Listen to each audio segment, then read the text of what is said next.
Hi guys and welcome back. So in today's video I'm going to be talking to you about the kalimba. So the kalimba is an African thumb piano. It's based on the design of many different instruments from across Africa that are all part of the lamellophone or idiophone family. So that are played with the metal tines and potentially with a resonator box as well. So the kalimba design was actually originally brought to the West and to the rest of the world outside of Africa as a sort of unique amalgamation of all of these different musical instruments, and it was actually designed by an ethnomusicologist called Hugh Tracy. Hugh Tracy moved to Africa, to South Africa specifically, in 1920, and then he toured all over Africa recording traditional African music from different areas and on different instruments, trying to preserve before the influence of radio and popular music, globalization as we would know it today, could take hold and start to distort the traditional cultural music of Africa. He wanted to see what it was like before that happened, and to make a note of it, and he actually started I think it's called the International Library of African Music, which was basically to preserve a history, a record of what that music background and what the diversity of that music was before globalization struck. So Hugh Tracy's original instrument, it still contains the metal tines and it contains a resonant box. In some variations of the kalimba, it's a hollow resonant box with a sound hole, and in some versions it is a solid piece of wood, and it will just give a different timbre depending on which of those it is. Different kalimbas come in different tuning. This one and most beginner kalimbas come in the key of C tuning, which means they're diatonic, so they contain no chromatic notes, which is no sharps or flats. You've just got A through G, and they go alternating up, so it switches from side to side as it goes up. So it's not laid out like a piano at all.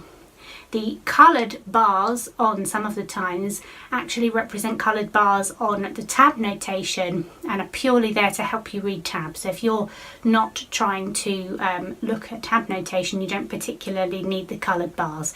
They're not like the black notes on a piano, which some people can find a bit confusing when they start looking at this and here it's called a thumb piano. They start trying to play it as if it were a chromatic piano laid out, left to right. This instrument isn't laid out like that, and it doesn't play like that. So that's the basics of what the instrument is and where it comes from. So we're going to talk a little bit about how it actually works and what you do with it once you've got it. So when you purchase your kalimba, you will also get a little tuning hammer. So the purpose of this is to be able to tune your kalimba and make sure that it stays in tune as you play it. So when you pluck one of the tines, the longest tine on a key of C tuned kalimba will be a C. So if you were to pluck this tine and you were to put a tuner app on your phone, I use the Tuner Lite app, and I'll put a link to that for iOS in the description box of this video. But any tuner app that can listen to the note and give you a chromatic tuning guide is really basically all you need. If you want to make the pitch slightly higher, then you knock it from underneath to shorten the length of the tine, and if you want to make the pitch slightly lower, then you knock it from above to lengthen the tine. So the length of the tine is measured from this bar here to the end where you pluck it, and this is the part that actually resonates and makes the sound of the note. So by shortening and lengthening the tines, you change the tuning slightly. So if one of yours is slightly flat or slightly sharp, that's how you would correct it with your little tuning hammer. The next thing to note is that this particular kalimba has an electric pickup attached to it. So this is an electroacoustic kalimba, which means that you can plug it into an amplifier and you can play it at open mic nights or at gigs and get that sound. And you can also apply effects to that like you would to a guitar or to any other instrument that you plug into an amplifier. So you can achieve effects like reverb and delay and things like that, which might just give some more body to the sound of your kalimba. You can alternatively just buy an acoustic kalimba which doesn't have an electric pickup, and the sound of that will be dependent upon how resonant the material is. So if you've got one that is hollow with a sound hole, you play it and you hold it much like a Game Boy.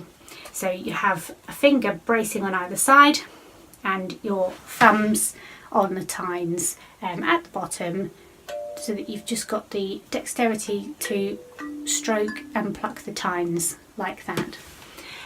If you have a solid box on your kalimba, then you would actually place the solid box down onto a surface and you would play it from above, and that will give you the resonance through the surface, which is actually what's going to create the sound and help the sound waves to carry.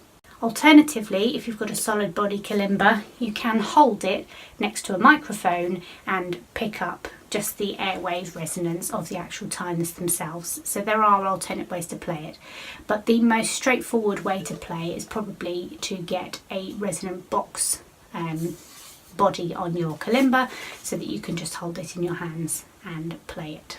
One of the things that's great about the kalimba is that it's very portable. So you can take it anywhere and you can practice and you can play, and it's particularly good for playing in group settings. So if you are improvising over the top of a set of chords or something that's being played by other members of the group in the key of C, then you can improvise over the top of that, and any notes from the scale of C, which of course is any of the notes from A to G that are diatonic, which is every note on your key of C kalimba, you'll be able to play, and any melody that you pick out will sound great over the chords of the key of C. So join me in the next video where we will talk about the alternate ways of playing the kalimba, from chords to individually plucked note melodies. Please remember to hit that subscribe button if you'd like to hear more about playing the ukulele or the kalimba, and make sure that you hit that like button if you enjoyed this video. It really does help. Thanks for watching, guys. Bye.